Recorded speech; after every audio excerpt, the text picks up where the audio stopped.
let's pivot over here now to probably one of the better rookie classes that we've seen in the NHL for quite some time.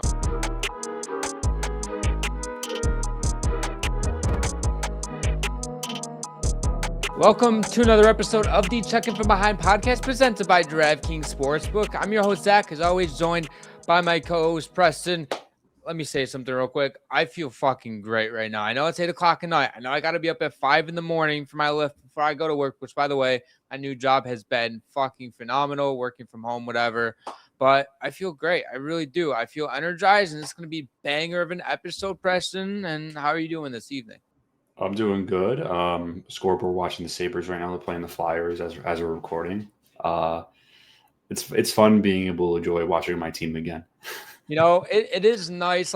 So last season I started covering the Sabres and writing about them for the Hockey Writers. I had a hard time sitting down and watching Sabres games. This year, the Sabres, outside of the first month of the season or so, they've been very enjoyable to watch. And speaking of Buffalo, I know I didn't throw it here on the Google Doc for some reason, but they are officially hosting the 2026 NHL Draft. And let me tell you something, we're fucking there. Yeah, I want to go down there. Yeah, I didn't when we hosted it 10 years ago in 2016. Mm-hmm. I didn't get a chance to go downtown for any of the stuff. It's going to be a little different this year because it's like the decentralized draft still. So like not all the teams are going to be. All the players will be there still, but I'm curious to see what changes they're going to make. Gary Bettman said they want to streamline it and make it faster. There's rumors that they might do rounds 1 and 2 in the same night. I don't like that. I think round 1 should always just be one night. Just have that be the first night of the draft, then do everything else fast. Yeah, I'm with you. I understand wanting to pick up the pace a little bit because I believe day 2, it's like rounds 2 it's 2 and 3 and then 4 through 7, or am I? Yeah. Yeah, okay. It's 3 days. Yeah. It's, okay. Yeah. One round 1 and then 2 and 3, and then the rest of the rounds all in one day. They do that in like an afternoon. Yeah, and with round 1, I think that has to hold a little bit more weight because if you throw round 2 on it, it's like, oh, well, the draft starts at, I don't know, 6 o'clock Eastern, for example, local time. I know it starts usually around 7 or 8 o'clock or whatever, like now with only one round. But even if you throw it an hour, like last year, it took us I know they wanted to do this. Last year was bad. It was like an hour in, it was like pick 6 or pick 5. And then it sped up a little bit, but it was just insane. We were streaming it, and we didn't finish the stream because we were so fucking bored. Dude, we were at pick 15, and we were like 2.5 hours in. And we're like, there's no point anymore. Yeah, well, I don't think they're doing the draft house this year, so I don't think we're gonna get all the player interviews, and that was awful. So I love the idea. It was horrible execution.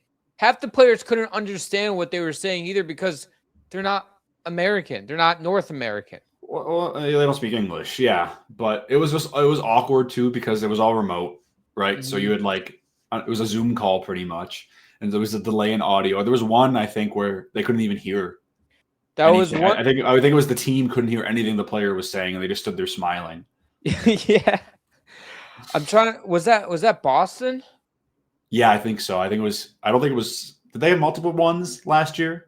Let me check that because I know it was an Eastern Conference team that happened to.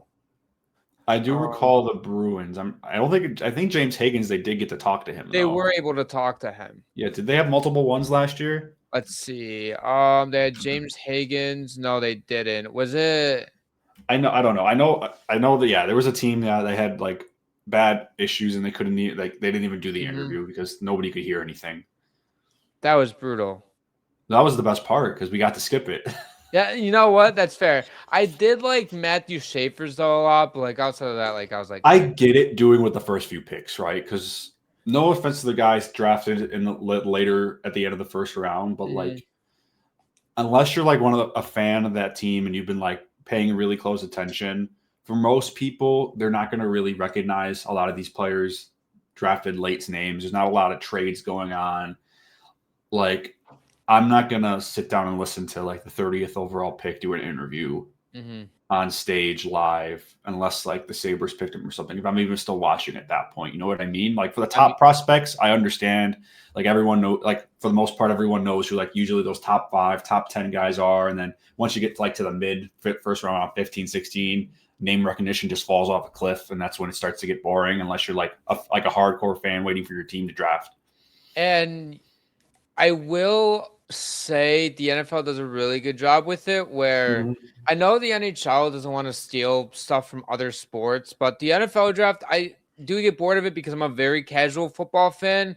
But also, like, for hardcore fans, for casuals, whatever, have the interviews at the interview desk in between while the other team's on the clock or the pick is in. And, like, I know the NHL did that too, but, like, you don't need an entire draft house. Like you said, I understand. We thought it was going to be the first 3 to 5 picks, and it was like pick 6, pick 7. And it's like they did it with all 32.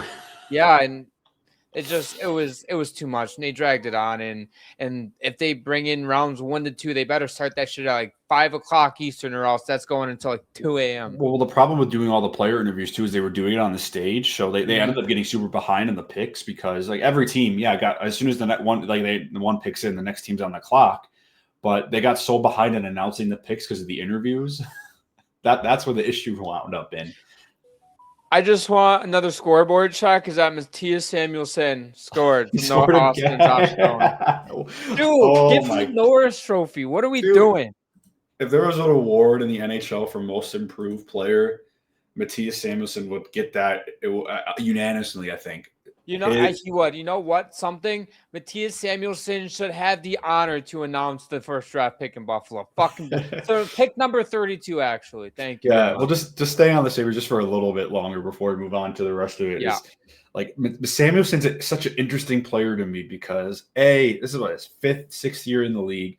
So normally, even for a younger defenseman, I think he's like 24 now, 25-ish. Like we know who they are as a player, right?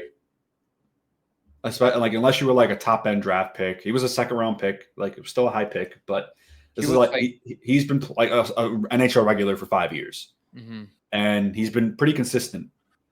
He has ups, he has downs. Usually, he has defensive breakdowns. Can't cover the guy in front of the net. Had no offensive output. He can assist occasionally, but to have like this big of a rise. I haven't personally seen anything like this in a while, at least with the Sabres, because fans wanted him gone. They wanted to trade him. They were booing him. We would be happy when he was a scratch or something, or like, oh, he got hurt. He's like, oh shit, maybe someone will clear out the front of the net then.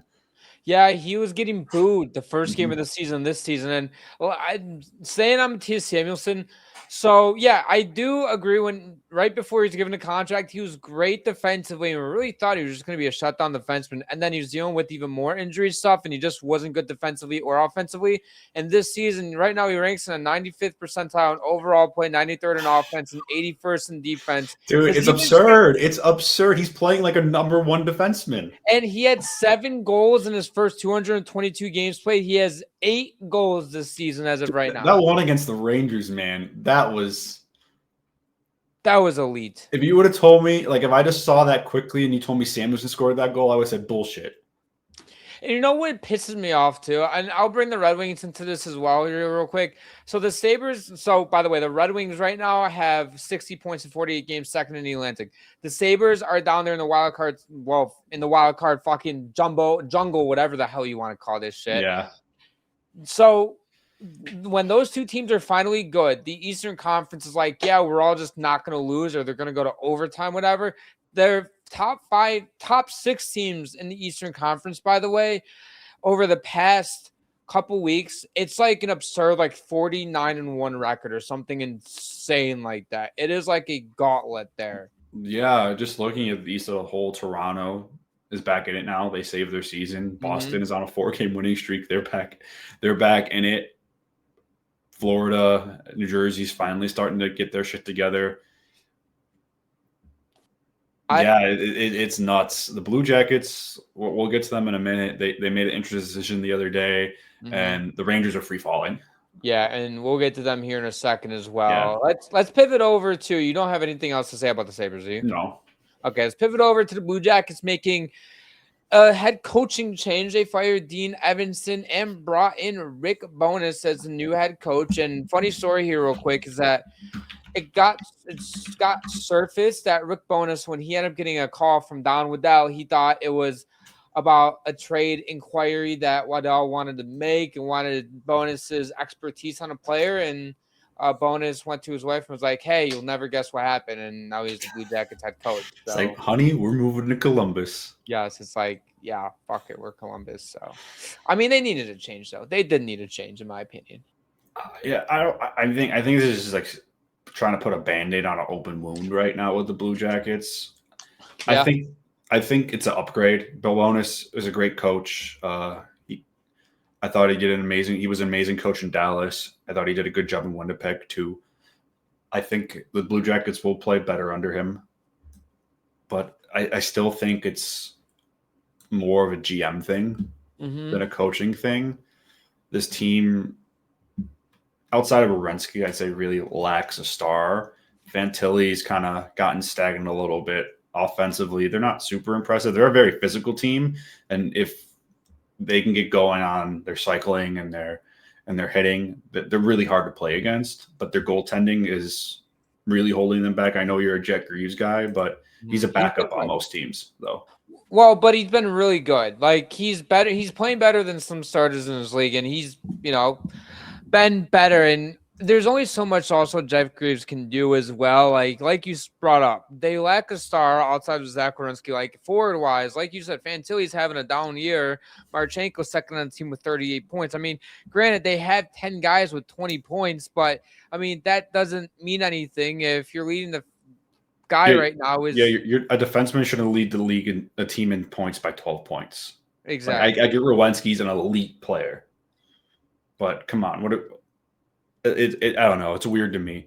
And then Elvis, that contract I think is one of the worst in the league. Oh my God, it's bad. It is really bad. Like, he's literally an AHL caliber goaltender right now. They can't move on from him because of the contract, and they don't have another goaltender to replace him right now. Yeah, like I said, Jet Greaves, he has average numbers, 2.2 goals against average, 908 save percentage. That's above average numbers. Maybe this year, but he's been good. I mean, I know he's been better. He should be the number one goalie on this team, but Elvis is like, I would say he's almost unplayable sometimes. Well, this is my thing with the Blue Jackets is that I think they would have a few more points here, like in the standings, if Elvis wasn't on their roster. Like, let's be honest here. Because when it comes to goals for, even though we did say hasn't been great, like they have more goals for than the Devils. They're up there with the Senators. They have more than the Panthers, and they have just as many as the Penguins. The Penguins have one more, but the difference is that the Penguins have gotten goaltending. The Panthers have gotten goaltending. The Devils haven't. I know the Senators' goaltending hasn't been good for most of the season. Well, the Senators, I think, are back to having the worst goaltending situation in the league. They are. And they had 1 year, but now they're back to the bottom.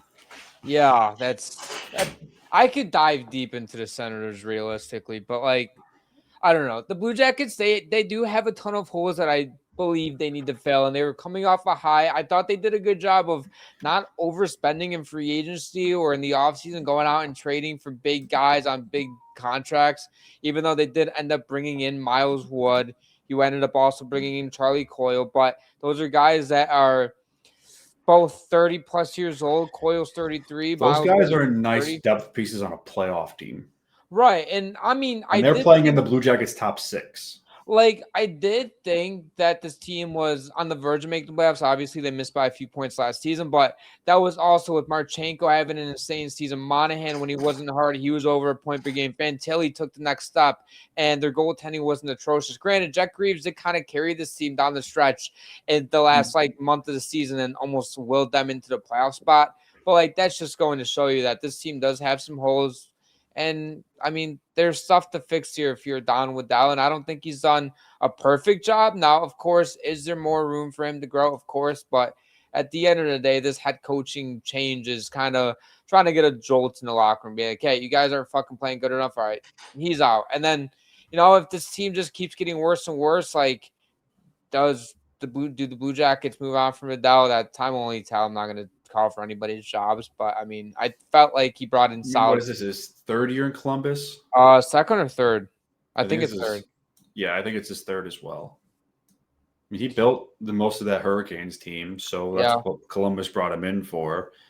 But do you be patient here with Waddell and be like, listen, I know you built a lot of that Hurricanes team. You give him the benefit of the doubt and give him another year or two.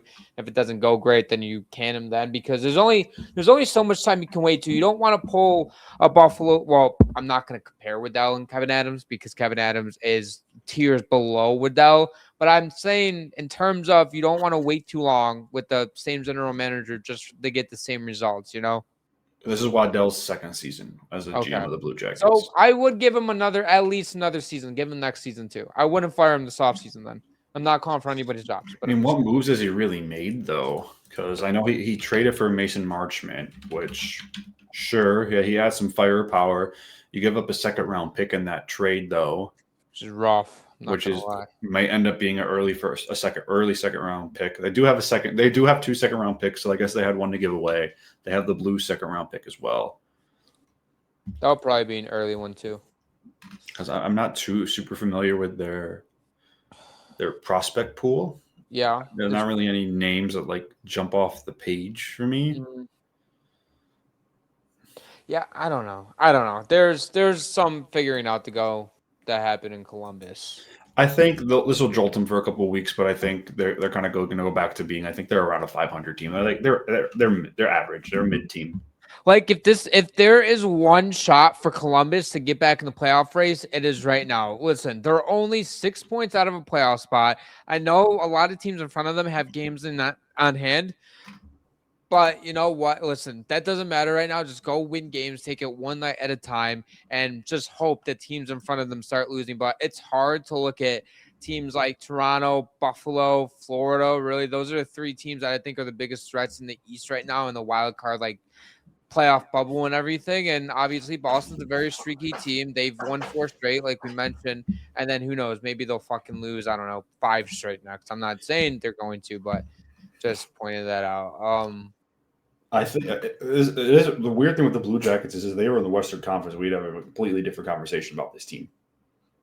Yeah, they would be 2 points out right now. So is the Blue Jackets having 47 points right now in 46 games? Is that more just the Eastern Conference just that stacked right now? It's like, yeah. I think that's part of it, but the Blue Jackets are very inconsistent.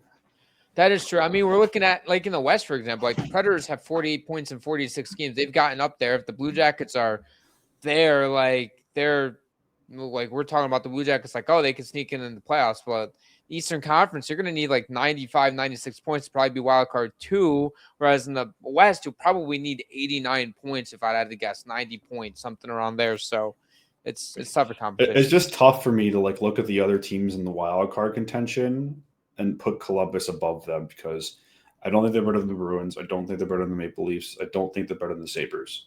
And they're not better than the Panthers, for sure. And those are 4 teams that they're going to have to at least they're going to have to pass at least 3 of them. Yep. To get into the playoffs, and I don't see them being capable of doing that. I think that the Penguins are better than them. I think the Devils are better than them when they're not playing like dog shit. Yeah, when they're not having they give up 9 games. I think they're on par right now with Ottawa. Ottawa's roster up front is much better than theirs, but Ottawa's goaltending is legitimately so bad. Like, that's why they're down there with Columbus right now. I give Ottawa more credit for being where they are right now than the Blue Jackets because I think Ottawa does have a stronger roster. Yeah. But their goaltending, I think, has been way worse. It has been worse. It has been worse. Like, it's been very... I don't know. I don't even know how to describe the Senators' goal. Because they just hit the panic button and signed James Reimer. So I don't really think that solves anything. But they needed a goalie really bad because all of the goalies on the roster have a below 900 save percentage. Yep. It's pretty bad, yeah. Yeah, jeez. Who, for the Sens? Oh, yeah. I'm looking at their goaltending stats right now. They've it's not good. What are we looking at with them? So Allmark, who's gone until further notice, 881 save percentage, 295 goals against, 2.95 goals against. Levi Merilainen, who has been playing, he's been the starter since Allmark's been away from the team, 870 save percentage, 3.33 goals against average. And then they Shepard and Sogard, who've only played 1 game each, and worse numbers. You know what?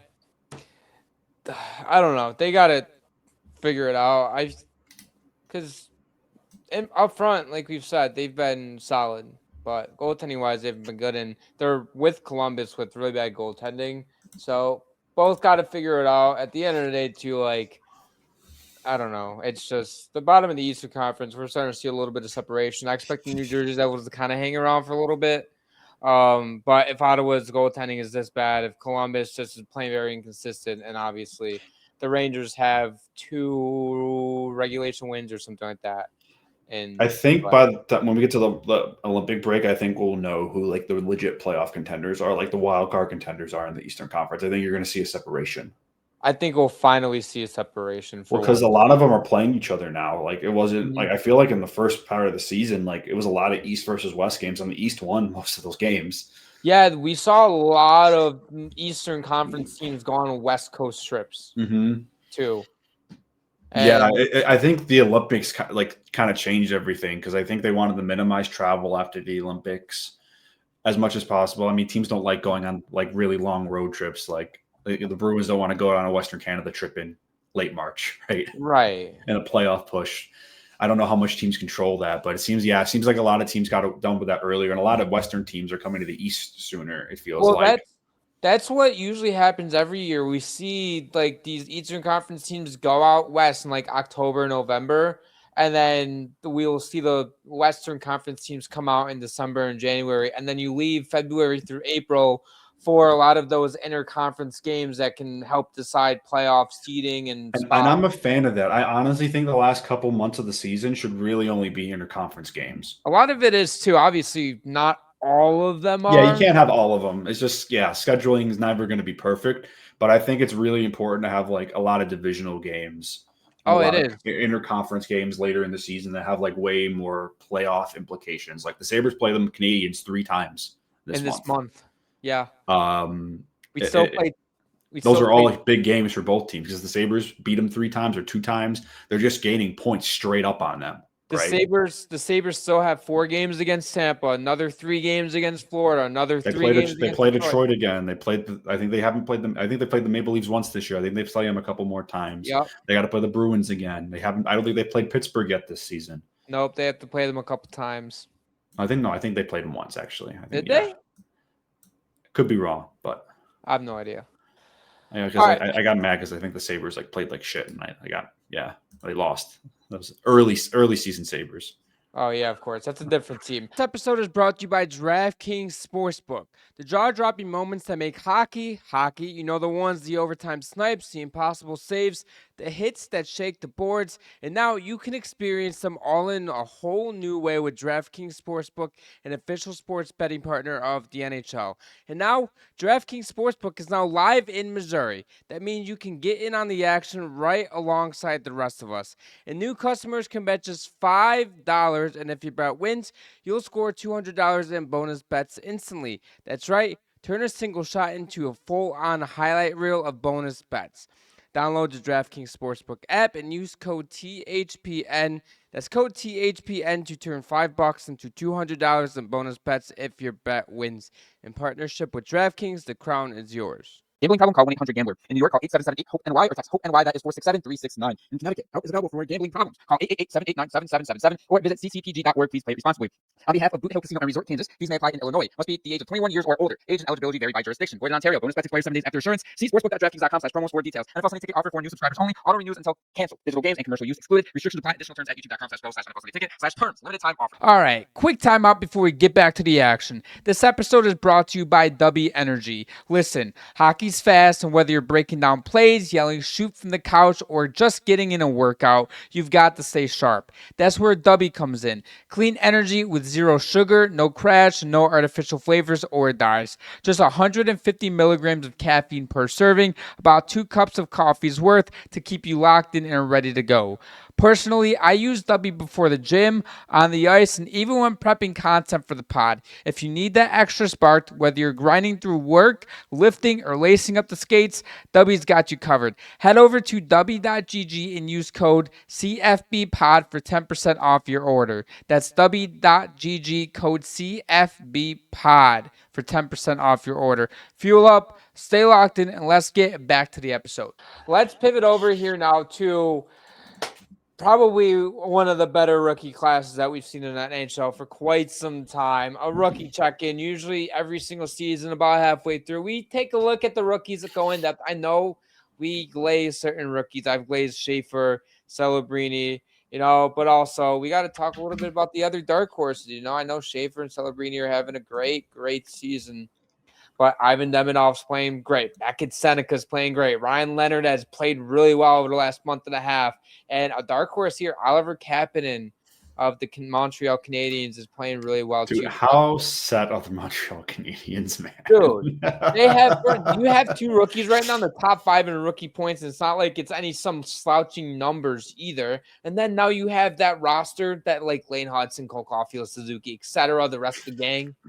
Slavkovsky, they have so many good young Jacob players. Fowler, they got their fucking goaltenders. They traded for Noah Dobson, and they're going to be good for a long time. Fuck, man. Fuck. Like last year, I think they were a little bit ahead of schedule, but this year they're a playoff team. I don't see them not making the playoffs. They capitalized on last season. I mean, granted, it does help when you have a bunch of young players that are really fucking good. Just the turnaround they've had, though. I know they made it to the Stanley Cup final, and then they came in last place to win the draft lottery. Smart trades, good drafting, very good drafting. Yeah, has led you to this, and they're in a really good spot right now. And I know Canadiens fans are super excited about it. But yeah, Demidov, I think, has lived up to the billing for sure, because he was kind of touted as more of like a playmaker than a goal scorer, and he has lived up to that for sure. And he has 29 assists this year, 10 goals, 39 points, is +9. Really, really good numbers for a rookie. They've also developed really well. Like Ivan Demidov, he's developed great. Like he's all over the ice. Offensively, he's electric. He's great on the power play. I know he only has 2 power play goals, but he has 10 power play points. He has 29 even strength points. So he's able to produce at a high rate on 15 minutes time on ice per game, roughly. And by the way, I'm going to bring up something that I saw on social media, and I know, Preston, you're not really on social media, but sometimes I do a little bit of scrolling on our social media accounts. Somebody is saying that Ivan Demidov doesn't deserve by the way, this was like a month ago when he was averaging like 12 minutes time on ice. Somebody that said that Ivan Demidov shouldn't get the Calder Trophy because he wasn't getting a bunch of time on ice. It's fucking idiotic. I'd say it's more impressive to have the point output with less ice time. It is more impressive. It is. Yeah, I think that's a brain dead take. Yeah, it was very brain dead. I'm not gonna lie. It was probably rage. Hashtag rage bait. Probably like a Leafs fan or something that like hates the Canadiens. The fucking How about Beckett Seneca though? I know the Ducks have fallen off a little bit, but the Ducks. Yeah, they're an interesting team too. They looked like they turned the page this year, and they're in. Have they won a game on their Eastern Conference trip yet? They just won a game. Good for them. They're 1-8-1 in their last 10 games. Good job. Yeah, what a horrible time to have that happen. They were in first place in their division. They were looking good, and now they're 2 points out of a wild card spot, which, all things considered, it could be way worse for them with how they've played the last month. They built themselves such a big cushion in the beginning of the season that now they're only 2 points out of a playoff spot here, and they've been like dog shit, like utterly dog shit. They've been bad. Yeah. This reminds me of the Calgary Flames' really bad start earlier in the season, and they just couldn't get anything, and they would win like unless you can do something like what the Sabres did, where you go on the 10-game winning streak to save your season, because that saved their season. It did. Now they've won 13 out of 15 up 2-0 against the Flyers, and they've been playing better hockey. And sometimes that's all it is too. Like ended up going to the Sabres Ducks game on Saturday night with my girlfriend. And by the way, that was a great atmosphere, sold out crowd, and I could go on and on about that game. But looking at the Ducks body language, it was just like almost defeated. Like after the Sabres scored an early goal, and then it was almost like a fuck man, here we go again. And the Sabres they almost came back at the end. They did, and because the Sabres like to be lackluster defense when they're up by 3 goals late in the third. Anyways, like when the Sabres went up 2-0 early in the second, again, it was like defeat.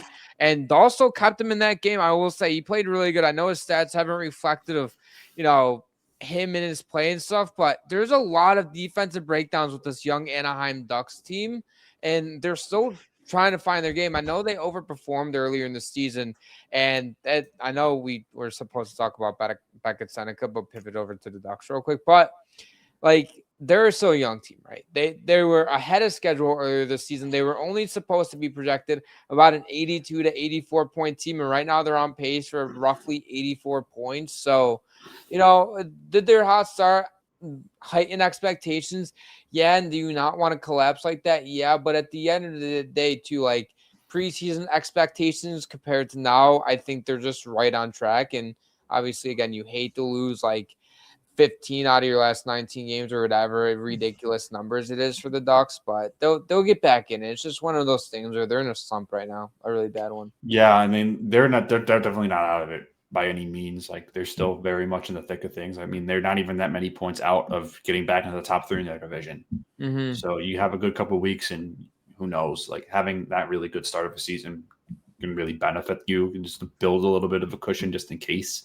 Yeah, something like this happens, because most teams kind of in like the situation where Anaheim, when they're kind of they're closer. I'd say they're closer to the end of the rebuild than they are to the beginning, where you're still gonna have growing pains. It's a young team. They have a lot of high-end talent, a lot of really high draft picks. They still have more cooking in the kitchen, getting ready to come up to the NHL.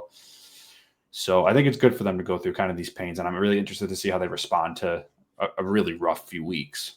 it is. By the way, I'm absolutely idiotic if somebody didn't already comment it. I don't know why I said Macklin Celebrini when I did the introduction. Fucking casual. Holy shit. That I literally just thought of that now, but dude, I'm killing myself. Yeah, I mean, I think Celebrini would be Rookie of the Year this year. Shut the fuck up. Yeah. No, he'd probably sweep it, honestly. Yeah, I'd say so. Fuck. I don't know how you didn't catch that. Usually you catch shit like that. I don't know. I must not have heard you. I don't know. But like Matthew Schaefer, what he's doing as a defenseman is great. I know, like I said, we talk about him every single episode, it feels like. I mean, he's breaking rookie records. He has the Islanders right now competing for a top 3 spot in the Metro. Ryan Leonard got off to a really slow start this season, but we talked about it in the offseason too, and we kind of discussed a little bit about our predictions and in the offseason, where Ryan Leonard was a guy where in the postseason, he wasn't necessarily producing offensively like he was in college, but you were able to see a lot of his two-way game. He did the little things right. He was feisty. He had literally just got into the league, though. He had only played 9 regular season games. Right. Yeah, I know. Yeah. So I say he was pretty impressive, all things considered, in the playoffs. I mean, he was very impressive. Yeah. Anyway, continue. Sorry.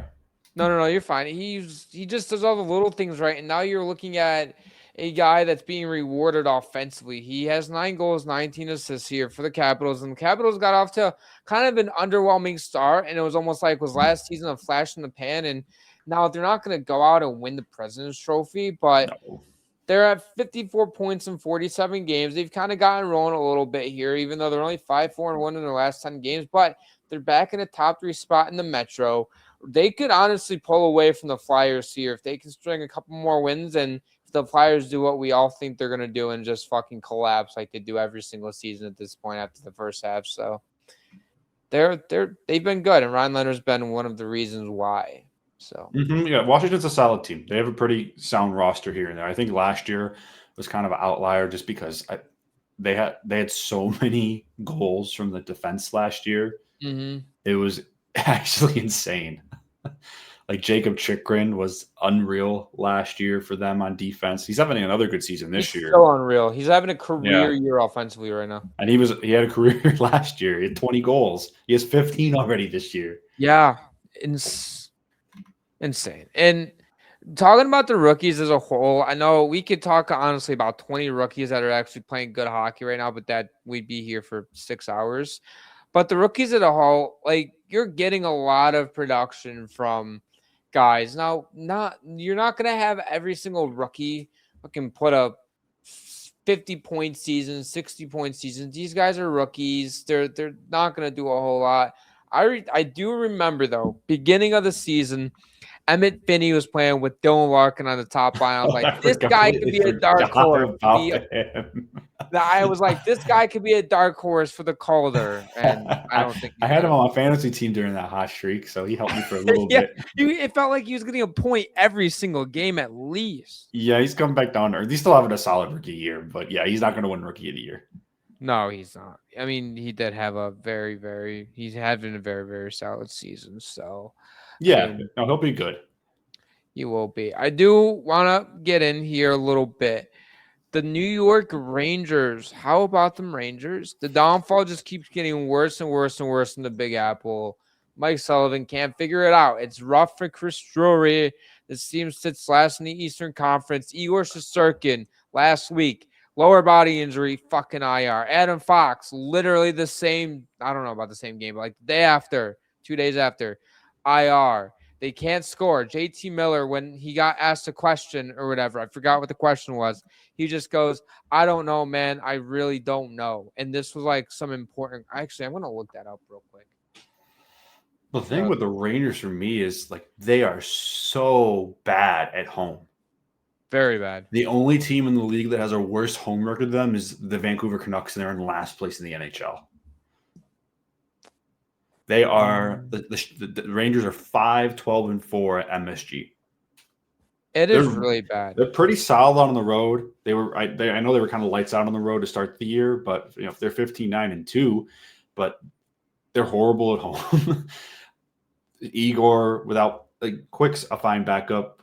He's not a long-term starter, obviously, and it's not ideal having Shesterkin go, but I don't think Mike Sullivan, when they hired him, I didn't think he was going to really fix anything. I think it was just a retread where they have a pretty veteran team, I'd say, and getting more of a veteran voice. I don't know. I'm not a big fan of recycling coaches. Yeah. And I think that's what they did that with Peter Laviolette. They worked 1 year where they won the President's Trophy, went to the conference finals. Those kind of guys wear on you, and I think they need a fresh voice. I need to start getting younger. Alexis Lafreniere, dude looks like he hates hockey right now. It feels like everybody on the Rangers hates hockey right now. Like, by the way, I'm going to the quote with JT Miller. He was asked after a loss if there's a dip of energy in the team, and then he goes, I don't know, man. I really don't know, whatever. That's the captain saying that. And I'm not going to rip on JT Miller because it's not his fault. I know he's the captain. It's not his fault. The entire team isn't playing good. The coaching isn't good. The roster building hasn't been good. Contracts, whatever. But Rangers fans kind of getting mad at JT Miller by just recycling the same quote, saying that he needs to be better. I don't know. It's more than just him. I know he's accepting responsibility, but Igor Shesterkin was only able to do so much. They've only scored 122 goals right now, which is last in the Eastern Conference and third last in the entire league, only behind the Blues and the Calgary Flames at the moment. So, fourth. The Kings also have 128 goals. This might be a hot take here, but I think out of looking at the Eastern Conference, the only team I'm 100% confident saying their season is over is the New York Rangers. I agree. And there is one thing certain about the New York Rangers that I wish they could do, but they can't because they've given out hefty contracts recently, is fucking tear it down, and they can't. I thought trading for JT Miller last year was a mistake. When you make that trade, that is a trade that for certain you're going to make the playoffs and be competitive over the next few years at least. And they traded for him trying to just make it as a wild card team last year. It's not like they were like a top contender and then this just bolsters them, especially trading for him with that contract at the age he's at. Mm-hmm. I thought I'm not a fan of it. I'm like, a lot of these guys are unmovable. Like Mika Zibanejad, you're not trading him. Alexis Lafreniere, I think the best thing for him would be to get out of there. I would say I think a team would be willing to take on a contract like that, or even if it's a little bit of retention. A team would trade for Alexis Lafreniere, but I don't think the Rangers would trade him because Chris Drury is so freaking stubborn when it comes to trades. Like I remember they're always involved in conversations with big players, but for a long time, and all these guys are gone now, by the way. Like Capo Caco and a guy they traded to Vancouver for with the JT Miller trade. I can't think of his name. Philip Cheadle. Yeah. Guys like Keandre Miller, they were untouchable in trades, right? It's like, oh, you want they want Jack Eichel. Oh, you can't have any of our top young players. It's like, Then what? you're not fucking trading for him then. But then you trade him. You trade Heedle's been unfortunate. He's been dealing with a lot of concussion issues. Mm-hmm. Kind of just bad luck. But you trade him in that JT Miller trade. You trade Keandre Miller away for not a whole lot. And then you trade away Capo Caco for Borgen, which I'd say out of the three moves has probably been the better one. Wait, well, that's been a really good move, but didn't they trade Miller for like 2 firsts and a defenseman or something? No, I don't. I think they got like a second. I don't think they got first for him. I think they might have got a first. The Rangers got a first? Yeah, I think they got a first for him. Yeah, they have Carolina's first round pick this year. The Rangers received Scott Morrow and a conditional first round pick, top 10 protected, which they'll get, and a 2026 second. So they got a first, a second. They're not a bad return, Morrow. but you don't have now. You don't have Keandre Miller. I know they signed Vladislav Garakov, but he hasn't been that big of a difference maker for me. This team is just not good enough. They play uninspired hockey. If Igor Shesterkin's not playing like God, they don't have a chance. Oh, I love that. No, but seriously, like Igor, like when the couple years they had deep playoff runs, it was because of him. It really was. I remember their President's Trophy winning season a couple of years ago, and they were playing. Were they playing the Hurricanes? I think in the second round, Hurricanes should have won that series. They should. Oh yeah. No, Sturkin held them in that series. Yeah, well, I mean, the first time they made it to the conference final in 2022, looking at his stats, 2.59 goals against average, 929 save percentage. And then a couple years ago when they won the President's Trophy, 927 save percentage, 2.34 goals against average. The Rangers lost because they couldn't fucking score. They couldn't score. And by the way, going over to another star, I want to pivot over here real quick. Artemi Panarin could potentially be traded at the deadline if the Rangers keep playing like dog shit. I think they have to trade him. Pure rental, yeah. You have to get something back because you know for a fact he's not coming back in the summer. It would be a mistake to bring him back. He's 34 years old. Mm-hmm. No one's going to give him a long-term contract. I think maybe 4 years tops. He's going to get at the point where he is at in his career and where the Rangers are. I think it just makes sense to just move on. The Rangers can recuperate some assets. Yeah. I'm sure for the right team, he has a full no movement clause, so he can completely control where he goes. I'm sure for the right team, he'd be willing to waive it just to get out of New York for the rest of the year and have a chance in the playoffs. And they get a decent return for him. Like, I know he's on the last year of his contract to be a pure rental.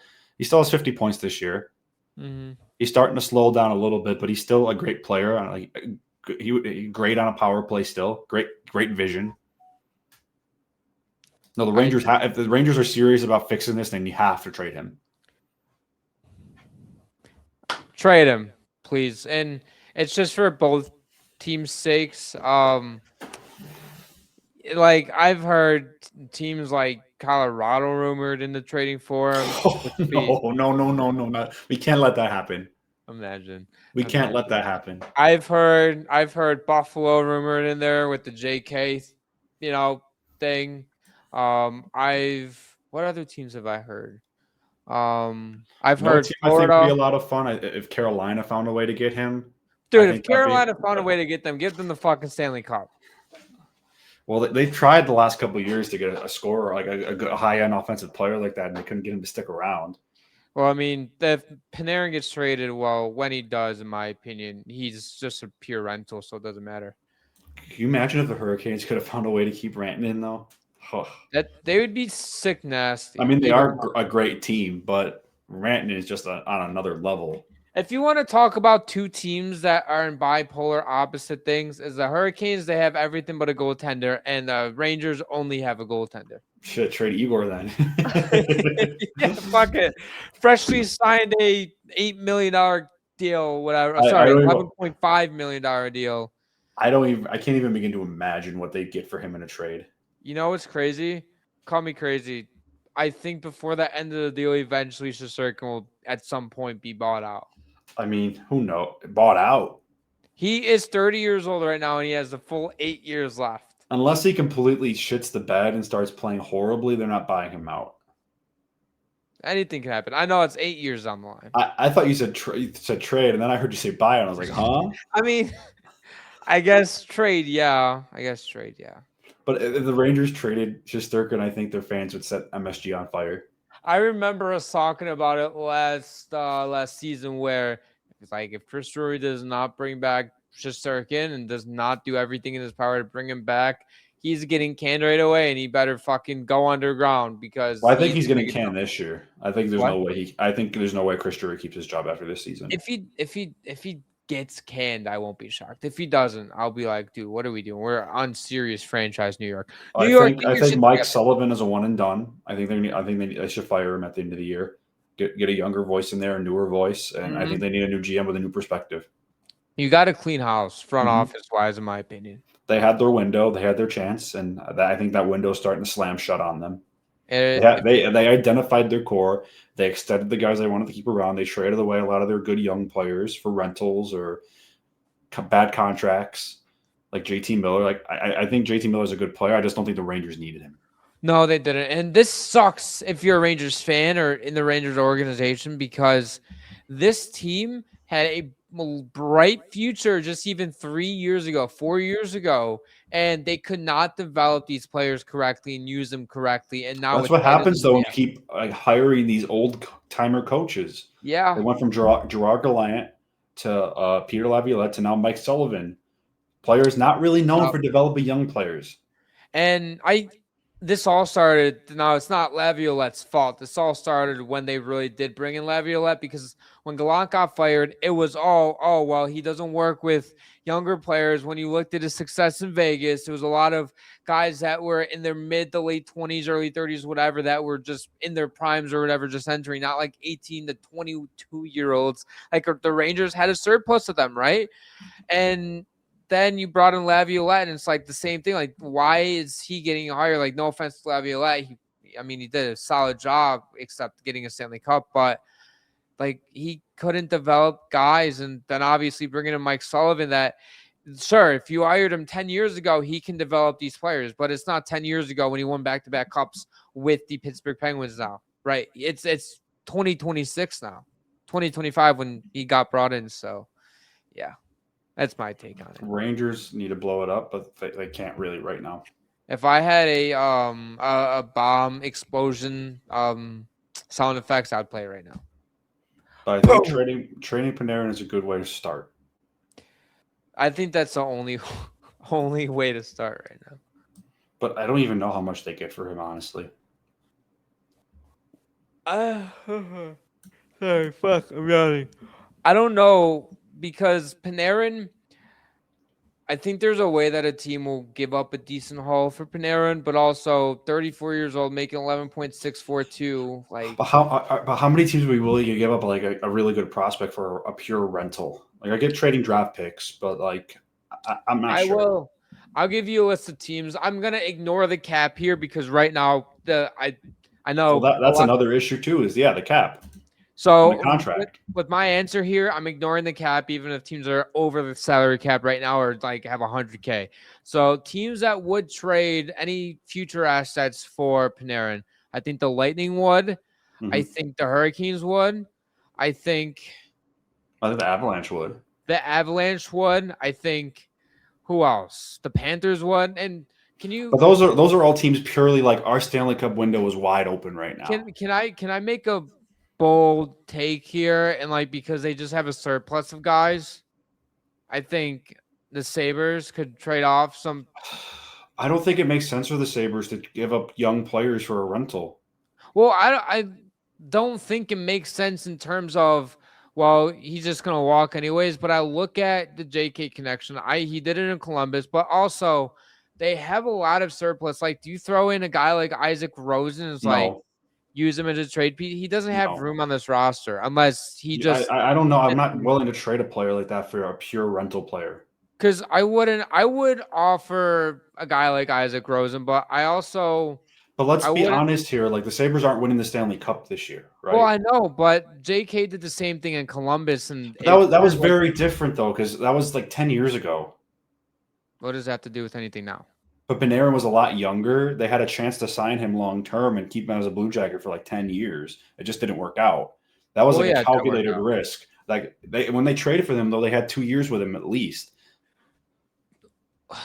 Let's see. It's a very different situation.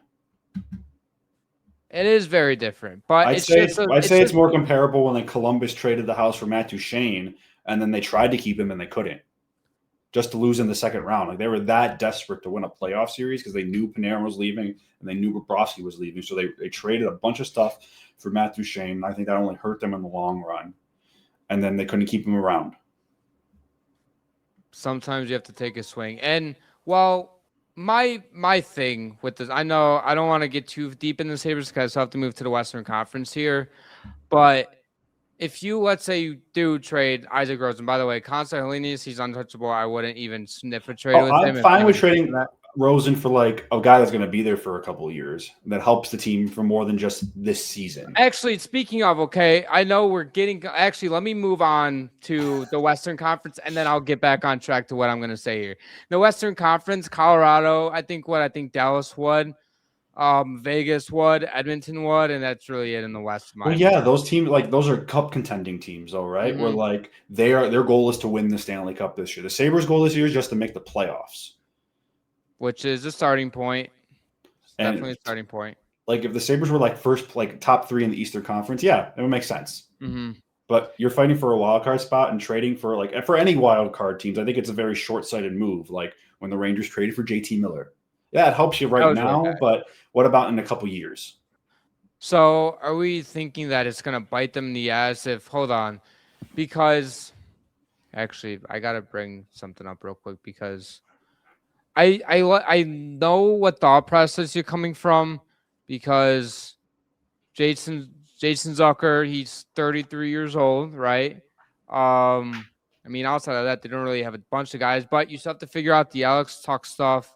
So Tage is already, Tage is going to be on the team for the next 10 years, but he's already 28, like instilling some youth with Rosen. I understand that. So, I mean, I'm not saying I'm not against trading, like the Sabres trading a couple of the young prospects, because you're right. There's not a spot on the roster for all of them. And at some point they're going to have to make decisions about who they want to keep long-term. I'm just saying, like right now, trading one of those guys for a 34-year-old player on an expiring contract doesn't make sense to me. Not when you can be giving up a guy that could be on the Rangers for 15 years. And I don't believe I know rental-wise Panarin would be a rental, but Panarin's he wants to hit the open market no matter what. So maybe, you sign him to a 1-year deal if you really want. That's if he's even willing to stay, but I have a feeling he's going to go. Well, I'm just saying in general because no matter where he gets traded, he's going to test the market. Did you hear that Robert Thomas? The Blues are open to trading Robert Thomas? They should be. They need a young defenseman really bad. They really, really bad. They need because I know they were really deep into Bowen Byram talks this summer and it didn't work out. And with the season he's having with the Sabres, maybe they're kind of regretting that a little bit. But Robert Thomas, I know we keep talking about the Sabres, but that would make sense for them to trade. Well, that's Robert what I was going to bring up. Yeah. Because I ended up actually earlier this morning when I heard that stuff, I proposed a trade on Twitter and I just posted it. It involved Isaac Rosen and whatever, I don't know, but I was going to bring up okay, well, if we're not going to do the Panarin stuff, let's pivot over to Robert Thomas, who the Blues are shopping right now, or open to trading for him, not actively shopping, whatever, but are listening to calls. And Isaac Rosen is a guy, and somebody tweeted something at me, and I kind of thought about it for a second about the center depth, and I was like, well, you look at a couple things. Josh Norris' injury history. I know he's playing well right now, but that dude, he can get injured at any time, and all of a sudden you need a guy to step up, right? Number 2, you can also shift some centers to wing, not Tage Thompson or Josh Norris, though, or Ryan McLeod. So, if you really have 4 or 5 centers you can rotate in and out, that's a luxury right there. And I know Thomas can play a little bit of wing too, so that's me. But yeah, I don't know. Yeah, no, that's a player for a younger team like Buffalo or another one of those teams that are kind of coming up right now. That makes more sense because because it's a guy with term on his contract. You know who the player is. Like that would be more of an ideal target for a team like the Sabres, in my opinion, than like getting a top end rental in the trade market. Like I have no issue with the Sabres trading for like a rental at the deadline, but not one's going to cost you like a good prospect and a high pick. Well, I do think that if a team were to give up a high prospect for Panarin, it would, like you said, have to be a Stanley Cup contender. It was just an idea I threw out. I mean, I've heard the talks. Yeah, like I think it'd be it depends what the Rangers are asking for, right? Yeah, I mean, you don't know what they're asking for, do you? Yeah, no, nobody does. I'm sure Chris Drury is saying half the fucking team's untouchable. So I'm sure Chris Drew is going to sit there and say a first round pick and your best prospect, and then we'll talk. Oh, they'd laugh at him. They'd laugh at him. Yeah, they would. Any team would. No, I don't think like Colorado or Edmonton would. I think they think about it, especially Edmonton. I think they think about it really hard. I think Edmonton honestly would give up the house for him. I don't know. They don't have that many prospects to begin with, though. They have like one solid prospect. Well, they're not going to trade Savoy for him. That would be stupid. That would be very stupid. Yeah. I don't care what are the only young players they have that's on their roster right now. That's actually not doing that bad. Yeah. I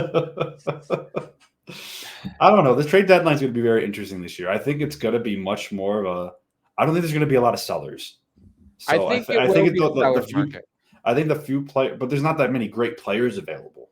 Well, this is my thinking in terms of the sellers market with the deadline is there's not a ton of sellers, right? But there's going to be a bunch of teams obviously we just listed off the Stanley Cup contenders and the Panarin stuff, but there's going to be some other teams looking to add. Like if you're Toronto, are you looking to add? If you're Buffalo, Buffalo is going to be looking to add. If you're Florida, obviously you're looking to add. There's going to be a bunch of teams, not only in the East, but also the West that are going to be looking to add in. The Rangers, I think, Panarin, he'll probably get shipped off to the West. But then in the West, too, I know, teams like Calgary, they started to get back in it, but they've lost a couple here as of late. I'm just looking at, some of the top trade targets, and a lot of them aren't, top pending UFAs, and a lot of them aren't going to get moved. Well, this is... Also, I think we might see a similar trade or two to what we saw Gustav Nyquist go for, a mid-rental for a second-round pick type of deals is what I mean. A seller might get a team or two to overpay, you know? Yeah, players I could be, just looking at the list of pending UFAs, Panarin, I think it would be a mistake if they're interested in moving him. The only way I think they don't move is if Panarin says, yeah, I'm not going to let you trade me. Yeah. Nick Schmaltz, Utah's not trading him. I think the Sabres would trade Alex Tuch if he wouldn't commit to a contract. If he's we're going to hold this off. But I've also heard that if the Sabres are for sure in a playoff spot and it almost looks like they're almost guaranteed to be in, that they'll be willing to hold on to Alex Tuch and risk losing him in free agency. Minnesota's not trading Marcus Johansson. Claude Giroux's not getting moved. I think Anthony Mantha could be moved. Charlie Coyle, I think the Blue Jackets would trade him. I think Seattle will trade Jordan Eberle. Rasmus Anderson is 100% getting moved. Yes. There's no chance he resigns with the Flames. Yeah. Yeah, after that, kind of Michael Bunting, I don't know how many teams are going to be interested in him. Boone Jenner, I think would get a lot of interest. Kiefer Sherwood, the Canucks hold him in very high regard, and I think they're going to be asking a lot for him. I think there's two players that you just named off that I think would have a couple teams willing to overpay at the deadline, not now. Boone Jenner and Kiefer Sherwood. I know Sherwood, they're asking for a first-round pick for him, and obviously no team's going to give up a first round, but come the trade deadline, I know he's slowed down a little bit. And a guy like Boone Jenner he can provide depth to your lineup, a lot of leadership qualities, because obviously he's been the captain of the Blue Jackets for however long now. It's been a while, and those are two guys that maybe do we see a team he's here's a second round pick for Boone Jenner or whatever, but I don't think the Canucks are really going to get a first round pick. I agree with you on Boone Jenner. I think that's going to be one player that people look at and can look at oh wow, I didn't think he was worth that much. But I think for a bona fide cup contender playoff team, a guy like that would be invaluable. Oh, he would be invaluable because he would be a great on any team's bottom six. He can kill penalties. He's like a great leader. Like that, those are the kinds of guys you want on like cup contending teams. And I think I could see the Blue Jackets getting more than even they probably think they would. That's all depending if he's willing to be traded. Because I think like a player like that who's been around the Blue Jackets his whole career, he's their captain. He has a 8-team no trade list. I'm sure if the Blue Jackets got an offer they absolutely couldn't turn down, they'd probably trade him. But I think he's kind of earned that right to say like, nah, I want to stay here. There's also, I know it's sticking on trades, the whole like Dougie Hamilton stuff in New Jersey too. Like it seems like That's weird. It is a very weird situation. It seems like he's willing to be traded to a team that's on his 10-team no trade list. So it seems like he's just kind of done in New Jersey. And I mean, he's been scratched with Kovacevic back in the lineup. So that's a falling out. We'll see him traded eventually too. Yeah, Dougie Hamilton's an interesting name to watch too. That seems like more of a. It sounds like New Jersey wants to get rid of him right now. It does. But contract though.